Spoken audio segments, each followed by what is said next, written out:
everyone, it's Megan at Colorado Sugar Gliders, and today I wanted to address a couple myths that I've heard. Many of these have unfortunately come from the internet and mill breeders. Oftentimes they even have vets that they get to speak for them, and unfortunately they're sharing a lot of misinformation or just bad sugar glider care. So I want to address a few of those myths today. So we will do 8 of these, and I will do probably more in-depth videos on some of these specific topics at a later date. So this will just kind of be a quick overview. Okay, the first myth that you may hear is that females are better or more desirable than males. And I think people often believe that the females are going to be less aggressive, less territorial, they're going to get along better with other gliders. This is not actually true. If you're purchasing gliders as pets, you should have your males neutered anyways. In fact, we neuter all our male joeys that are going to pet homes before we send them to their new home. So there really is no difference in temperament between neutered males and females. So they get along equally well. You can have male and female, female, male. Again, really, as long as they're neutered, there is not an issue, and both are going to behaviorally be very similar. The second myth that I've heard is that because they are not rodents, they don't chew. Now, this is also inaccurate. It is true that they aren't rodents, and their teeth don't grow continuously, so they don't need filed down. But many, I would say most gliders still like to chew on things. It's just part of their nature. They're curious, they're energetic. That's just a way that they play and experience their environment. So some will chew more than others, but yes, gliders do chew, even though they're not rodents. Okay, myth number 3 is that only intact males have any smell whatsoever. Now this is a little bit harder to answer, and I did do another video. I can put a link to it in the description on sugar gliders' smell. But it is not accurate that only the males smell. They do have a stronger smell because when they have not been neutered, they have scent glands on their forehead and on their chest, and that's what causes some of the musky smell. However, these are animals. They do pee and poop in their cage. There's going to be a certain level of smell with that. So while the intact males may smell more, you can't get completely away from any animal smell. Okay, myth number 4 is that if a breeder is USDA licensed, it means that they are a good breeder. So this is inaccurate on a couple different levels. First of all, USDA licensing does not have very stringent standards for animal care. So many of the sugar glider mills and what we would consider borderline unethical breeders are in fact USDA licensed. So just because a breeder is licensed doesn't mean they are a good breeder. However, there's the flip side of that. Just because a breeder is not licensed doesn't mean they're a bad breeder. So the USDA requires that any breeders that have more than 4 breeding females get licensed. So anything less than that cannot get licensed. So you can have a very good hobby breeder that takes very good care of their animals but doesn't meet the minimum requirement to become licensed.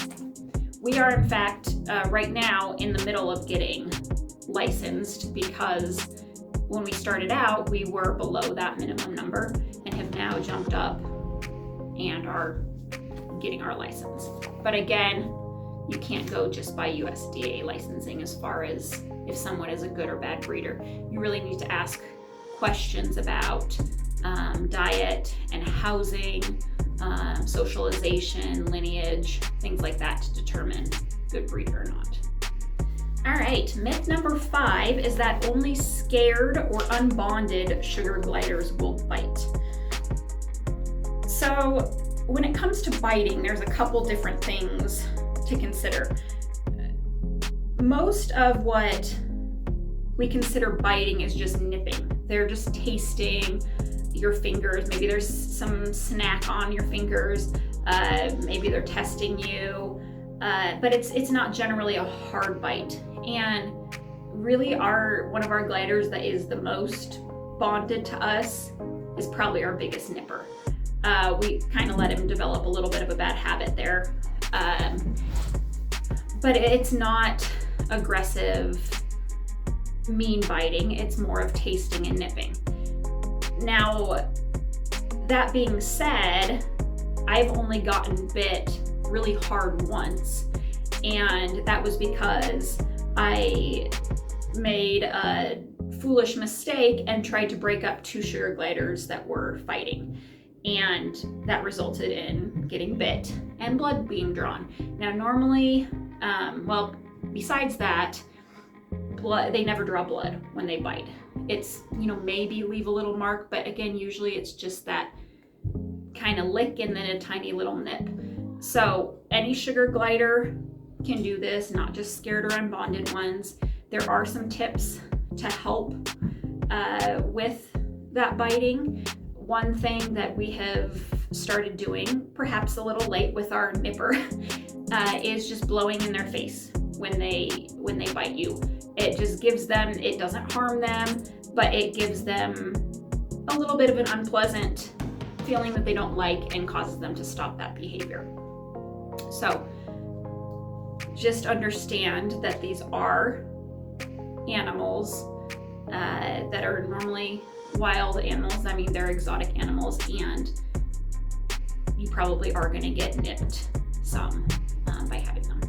Okay, the 6th myth that I have heard is you really only need 1 sugar glider, and if you spend enough time with them, they'll be fine.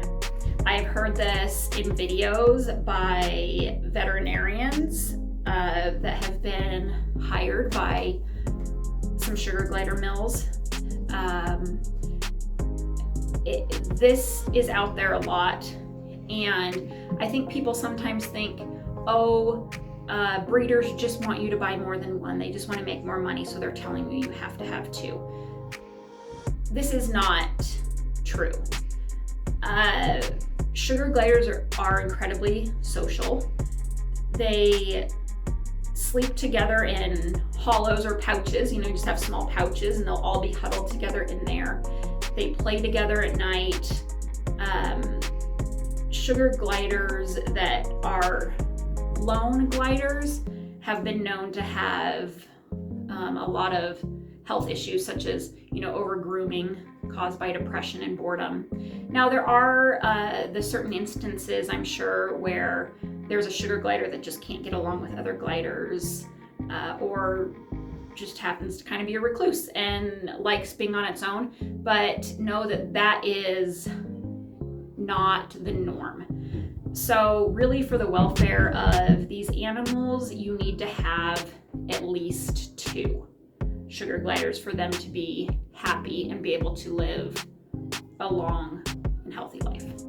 Okay, the 7th myth I wanted to address, and again, this one's kind of controversial, and I've heard it also from the mill glider veterinarian, but it is that pellet diets have evolved enough that they are sufficient for a sugar glider's needs, and this is not true.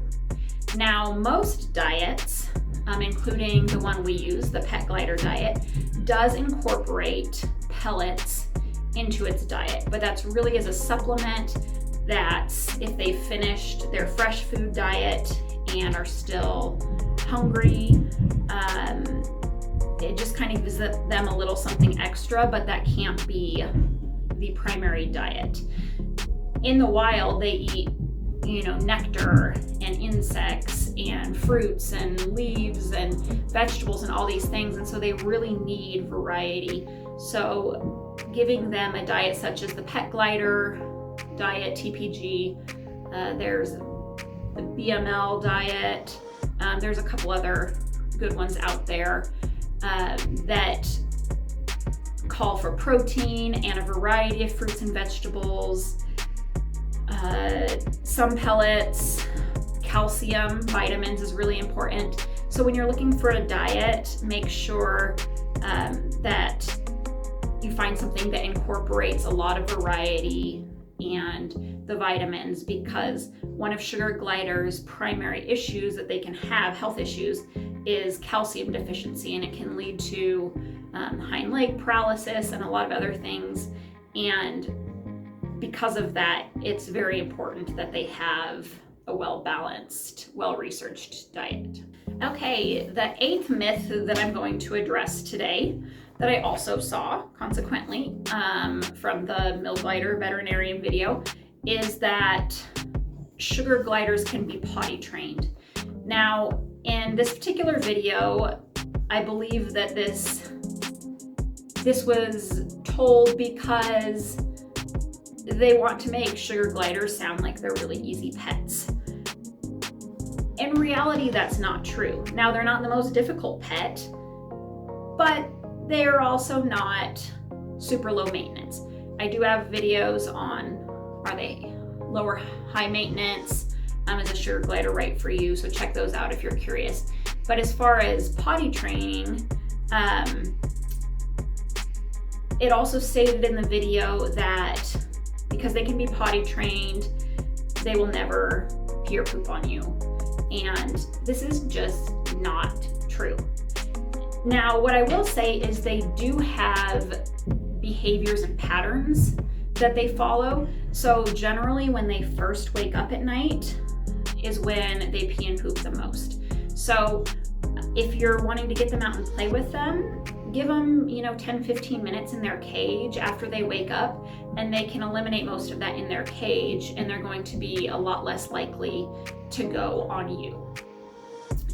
Also, if you're going to be carrying them around during the day with you, it is true that they won't often, they try not to go to the bathroom in their pouch because that's where they sleep.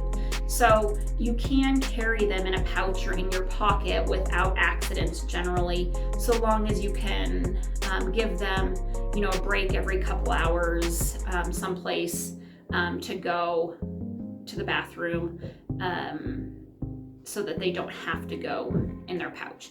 So while accidents can be minimized, it's just their nature that they cannot be completely potty trained.